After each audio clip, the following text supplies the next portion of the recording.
Welcome back. U.S. forces maintaining aggressive and targeted strikes on Iran's military assets. CENTCOM says forces have hit over 9,000 targets inside of Iran already. At the center of the strikes, drone technology. Iran is deploying so-called kamikaze drones, which cost as little as $10,000 apiece to make. The president is calling on drone makers in America to mass produce these drones, creating drones capable of hitting the targets without using multi-million-dollar Tomahawk missiles, which cost $2.2 million each. My next guest company is at the head of this effort in defense technology. Anduril Industries co-founder and executive chairman Trae Stephens is with me now. Trae, thanks so much for being here this morning. What's your take on the president wanting mass production of these drones? Can you do it? We absolutely can, and this is kind of a critical problem that we're seeing. To your exact point, our adversaries are not coming at us with, $10+ million fighter planes necessarily. They're coming at us with very, very low-cost munitions. And so the challenge that we're trying to rise to is, instead of shooting those $2 million interceptors, we need to get that cost of engagement significantly down. And that's been Anduril's focus since the beginning, building those low-cost autonomous systems that give us the ability to fight the wars of tomorrow rather than the wars of yesterday. And you're already active in this fight in Iran. What does the United States need to do right now to win it, Trae? Oh, man, I mean, there's a lot of layers to that question, obviously. I think on the military side of things, it will just be very important to continue protecting our assets in the region, protecting our partners and allies who are participating in this fight with us, and making sure that we create a situation of a very weakened Iran that can't have that same level of threat that they've been presenting to the region for a long, long time. Well, look, you're a major government contractor. You've got a new $20 billion contract with the Pentagon to integrate advanced commercial technologies into a unified AI-driven operation systems for troops on the battlefield. The platform is using computer vision, machine learning, mesh networking to fuse real-time data into a single and autonomous operating picture. Tell us about that. These drones are referred to as the hunters and the killers. You've got some drones that are hunting out the enemy and passing on surveillance information to the other drones, the killers, which in many cases have a warhead on them. Explain how it works. Yeah, so the Army contract is a consolidation contract that pulls together 100+ different things that we've had going on with the department. It makes it much easier and streamlined for us to contract. But yeah, I mean, there are a bunch of different layers that we're talking about when we engage in this autonomous air conflict. You have drones that are going out and looking for other things, like our Ghost platform. You have loitering munitions that fly around looking for things, and then when they find those things, they can go and take kinetic action against them. And then you have platforms like our Barracuda 500 that are actually they're missiles that are intended to go after targets directly. So I think you need to have every layer of this system figured out in a way we're not relying on incredibly expensive Cold War era technology, but we're leveraging the advances in manufacturing techniques, the advances in autonomy in the manufacturing system to produce at high scale at very low cost. And we learned this as we saw it in action on the Ukraine war, right? Because this is what was going on in Ukraine, where drones were very effective and they were low cost. That's right. Instead of using incredibly expensive systems that have been around for decades, Russia and Ukraine have both figured out ways to leverage incredibly low cost, oftentimes commercial off-the-shelf systems like drones to deliver payloads on target at costs that we've never seen before in the history of combat. So I think there's a paradigm shift that's happening right now. Anduril is working directly with the department to bring those capabilities to U.S. warfighters as well. That is incredible. Now, you're set to open this new facility in Ohio at the end of this month. You're going to begin this mass production of autonomous military weapons. This is going to start producing Arsenal 1 jets, and then you're going to move on to the Roadrunner drone and the Barracuda jet engine that you just talked about. Tell us about the facility and how many jobs you're expecting to create with this. We love hearing this manufacturing of this important product in America. Yeah, Maria, as you and your viewers undoubtedly know, we've spent decades in the United States offshoring our manufacturing. There hasn't really been a whole lot of new manufacturing at scale in the United States in a long time. In fact, I think Tesla might be the only large-scale manufacturer that's emerged in the new century. in the United States. And so what Anduril is doing is we're trying to get to that manufacturing scale using these new techniques, using the autonomy, and do that as rapidly as possible. So you are right. We just opened our Arsenal 1 factory actually yesterday, where we will start building hundreds of Fury autonomous fighter jets per year. And that facility is going to go from the 800,000 square feet that it's at now to about 5 million square feet in the coming years. And we'll start taking on these tasks like Roadrunner and Barracuda.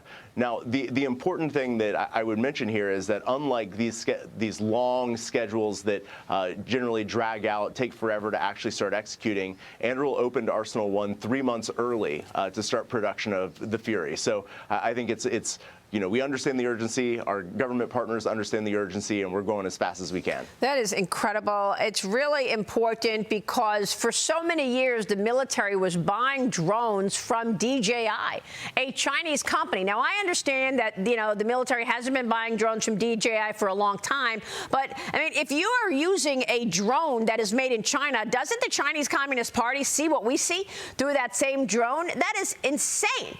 And they're still in our arsenal, isn't it?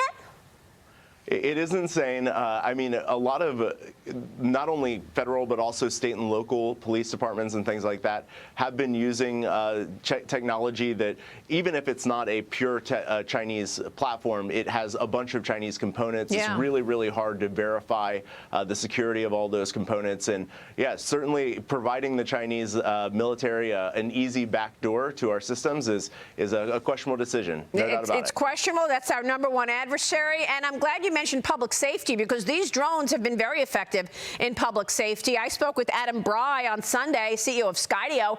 More than 50% of his business is actually in public safety. Here's what he said about drones. Watch this.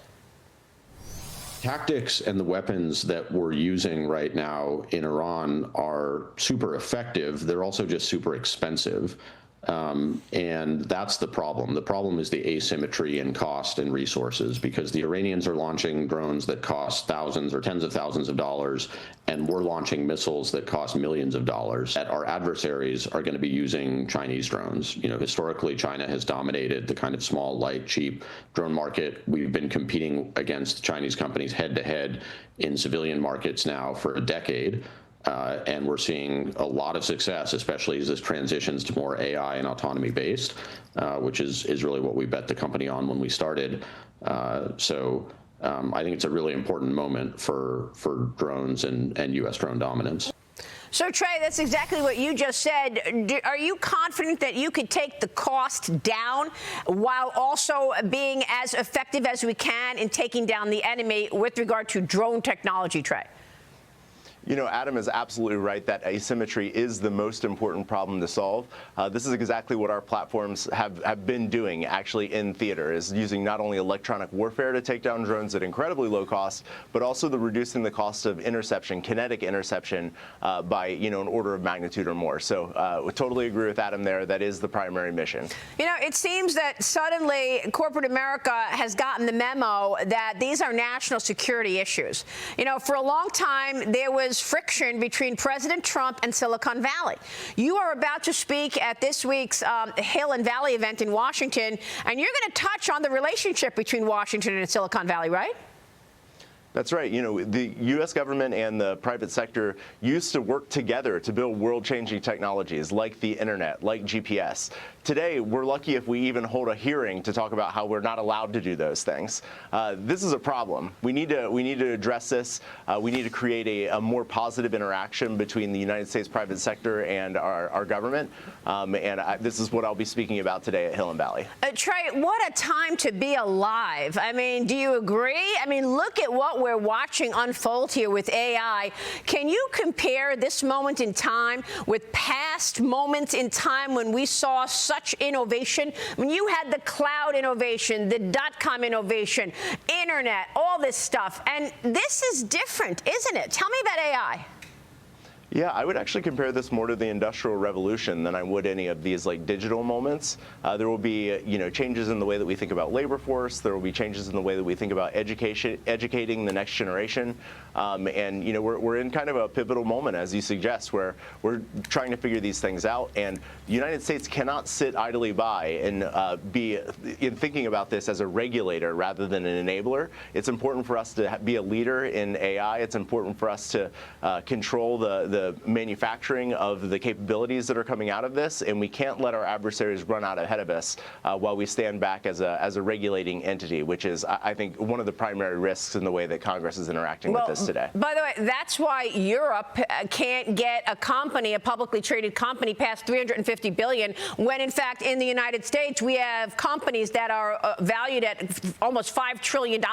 It's because regulation has handcuffed the Europeans. Bottom line, Trae, can the U.S. win it? Can we be #1 in AI across the world and beat China, our #1 adversary? Absolutely. I think it's imperative that we do. We have the best AI researchers in the world.